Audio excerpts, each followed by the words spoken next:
Vamos a continuar nuestro estudio de figuras planas, estudiando cómo se clasifican los distintos tipos de polígonos. Comenzamos con los triángulos, que como ya sabes son los polígonos más sencillos. Los triángulos son polígonos formados por tres lados. Una de sus propiedades más importantes es que sus ángulos siempre suman 180 grados. Vamos a ver que los podremos clasificar según sus ángulos y según sus lados. Antes de eso, conviene recordar dos elementos que aparecerán cuando realicemos el cálculo del área de los triángulos. Esto es lo que denominamos base y altura. La base es el lado que ocupa la posición inferior del triángulo, la que digamos se apoyaría en el suelo, y la altura es la línea perpendicular a la base que pasa por el vértice opuesto. Dicho esto, empezamos con la clasificación de los triángulos.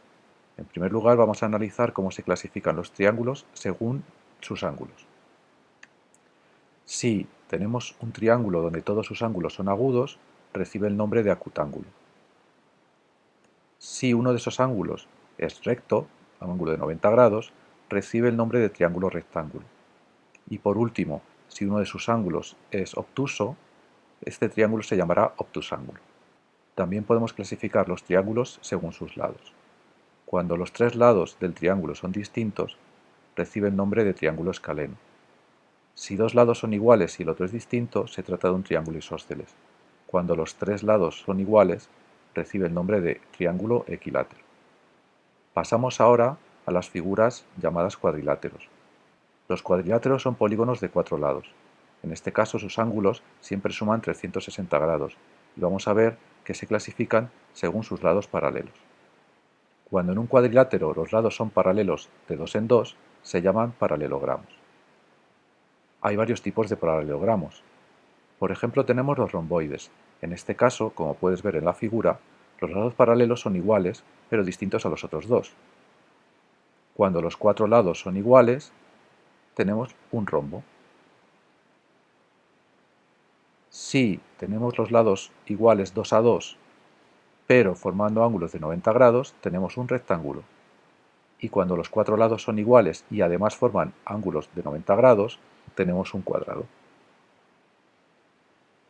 El siguiente tipo de cuadrilátero son los trapecios. En este caso, solo dos lados van a ser paralelos. Antes de ir con los tipos de trapecio, vamos a analizar algunos de sus elementos, que nos serán de utilidad cuando calculemos el área. Los dos lados paralelos reciben el nombre de bases, uno base mayor y otro base menor. La distancia entre ambos se denomina altura. Vamos ahora con la clasificación. Llamamos un trapecio escaleno cuando ninguno de sus lados es igual. Además, tenemos trapecios isósceles. En este caso, los dos lados que no son paralelos son iguales. Por último, también podemos hablar de trapecios rectángulos, en los que uno de sus lados no paralelo forma 90 grados con las bases. También tenemos trapezoides, que es otro tipo de cuadrilátero. En este caso, ningún lado es paralelo al otro. Los trapezoides no reciben una clasificación determinada, tienen figuras muy variadas, aunque algunos son famosos por recordar alguna figura habitual y reciben nombres como es el caso de la cometa o la punta de flecha. El resto de polígonos también reciben nombre en función de los lados. Lo vamos a encontrar así con pentágonos de 5 lados, hexágonos de 6 lados, heptágonos de 7 lados, octógonos, 8 lados, etc. Cuando estos lados son iguales, se denominan polígonos regulares. En la imagen puedes ver un pentágono regular, hexágono regular, heptágono regular y un octágono regular. Los polígonos regulares tienen algunos elementos que son muy interesantes y que debemos conocer. Uno de ellos es el centro, que es el punto situado a la misma distancia de todos los vértices.